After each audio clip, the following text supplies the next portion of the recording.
The first week of 2017 is going well for you. I had a really, really nice New Year's celebration with right here at my house with my family and some of my best friends. And we had a lot of great food. We talked and laughed a lot. We really enjoy each other's company. And we also watched some of the festivities on TV. So I hope your new year was also wonderful. And today I want to talk about the future because at the beginning of a new year, a lot of people start making statements about the future, what is going to happen in the upcoming year. And I wanted to clear up some confusion about the different ways to talk about the future in English, okay? Um, so English has a number of different ways to talk about the future. We can use will and won't. We can say going to. We can even use the present continuous. So today I'm going to explain all of that to you with some really concrete examples. And I would also like to ask you to practice. So as I'm going through these examples and teaching you how to talk about the future in English, try to practice by writing your own examples. Just write a comment under this video, okay? So let's get started. So the first thing that you can do when talking about the future is to talk about your intentions, what you intend to do, what you want to do. And when talking about intentions, we use going to. So for example, you might say, this year I'm going to read more books, or this year I'm going to lose weight, or maybe this year I'm going to quit smoking, okay? Remember that in fast spoken English, going to often sounds like gonna. So if I were to say those sentences fast, I would say them like this. This year I'm gonna read more. This year I'm gonna lose weight. This year I'm gonna quit smoking. So you'll notice that these are all intentions. There are things that I have in my mind that I want to do, but they're really things that are in the future that are not really confirmed plans. So for confirmed plans, or some people call these arrangements, which are definitely going to happen, then we have two options. We can use the present continuous, so that's with ing, or we can use going to. Let me give you some examples of confirmed plans. So let's say uh, I'm planning on taking a cruise in the month of July.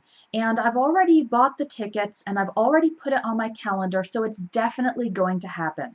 So I can use the present continuous to talk about the future when I have confirmed plans. I can say, I'm taking a cruise in July. Okay? I'm taking, that's present continuous, but I'm talking about the future. I'm taking a cruise in July. So that part, in July, makes it clear that this is a confirmed plan in the future.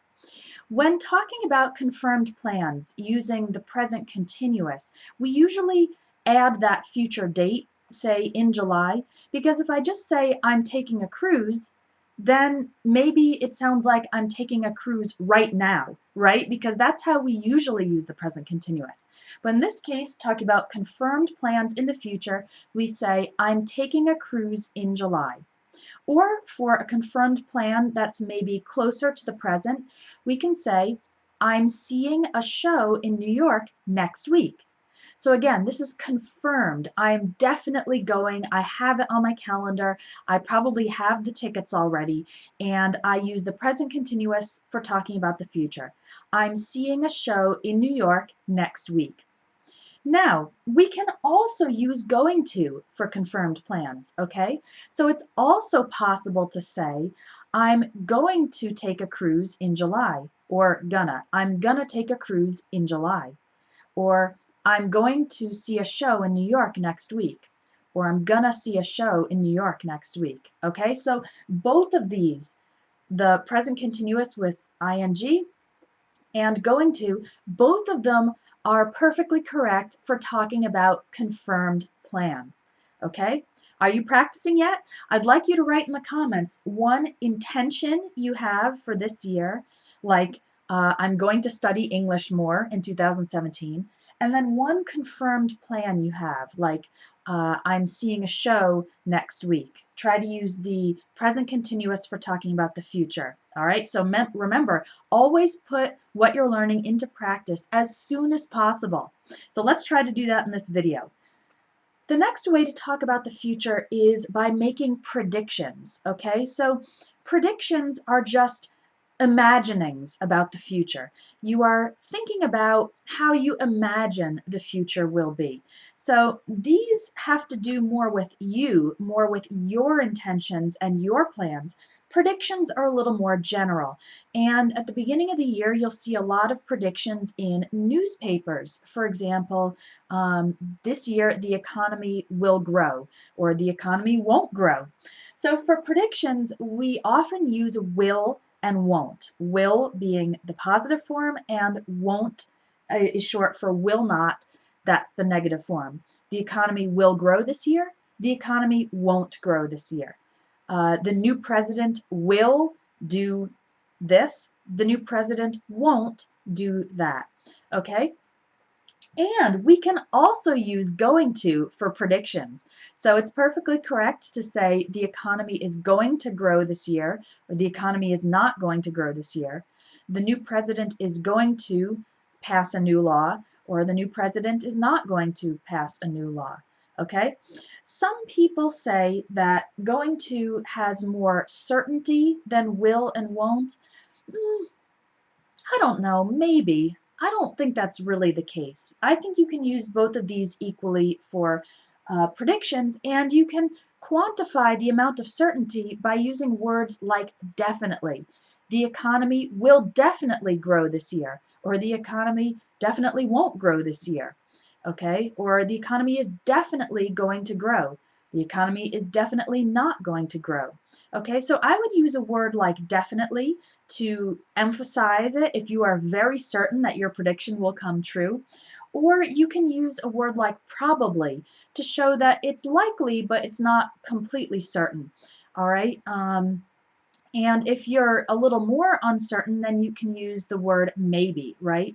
Maybe the economy will grow this year, or maybe the economy is going to grow this year. All right, so there are different degrees of certainty in predictions, but I would use the words maybe, probably, and definitely to indicate those different degrees of certainty. But you can use both will and won't and going to or not going to make predictions. So let's see you put it into practice. Make one or two predictions for what you think is going to happen in 2017 and write them in the comments. So you might be wondering, when are some other situations where we use will and won't? Well, we often use will and won't for promises and decisions that are made in the moment of speaking.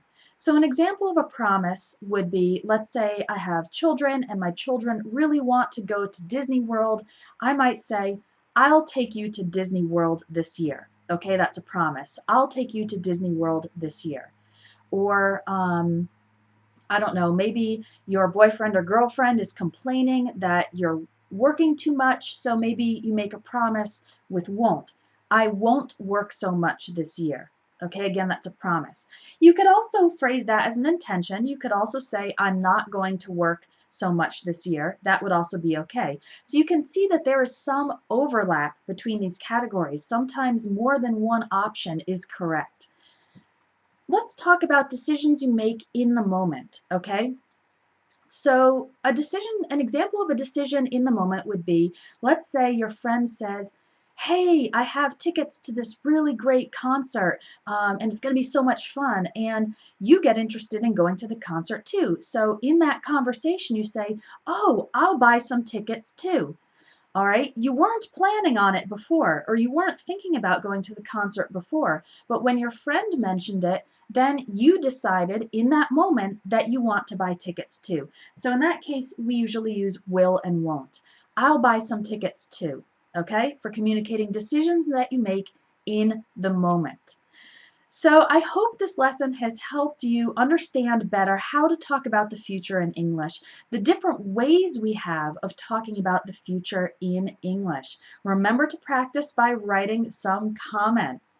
And at the beginning of the year, it's also a great time to make a plan for your English study. I really think that the best students have a plan for their English study and then they stick to the plan. That means they follow it. They don't just forget about it or abandon it. And if you're looking for some English learning material that can take you through the whole year, then I recommend you look at my complete program at Espresso English because it has more than 400 lessons in it. That means if you did a lesson every day, you would have enough lessons for the whole year and even some extra lessons.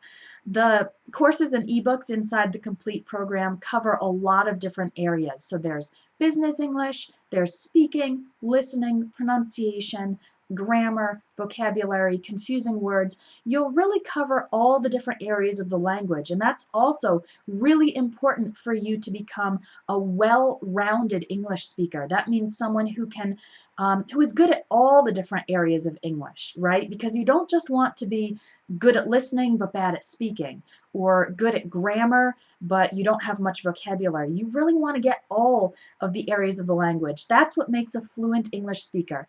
So my Complete English program can help you do that. If you'd like more information, just click on the link under this video or visit espressoenglish.net. Click on courses and then look for the complete program. And there's actually a 35% discount that's available on this program, so you'll save money too. I hope you've enjoyed today's video.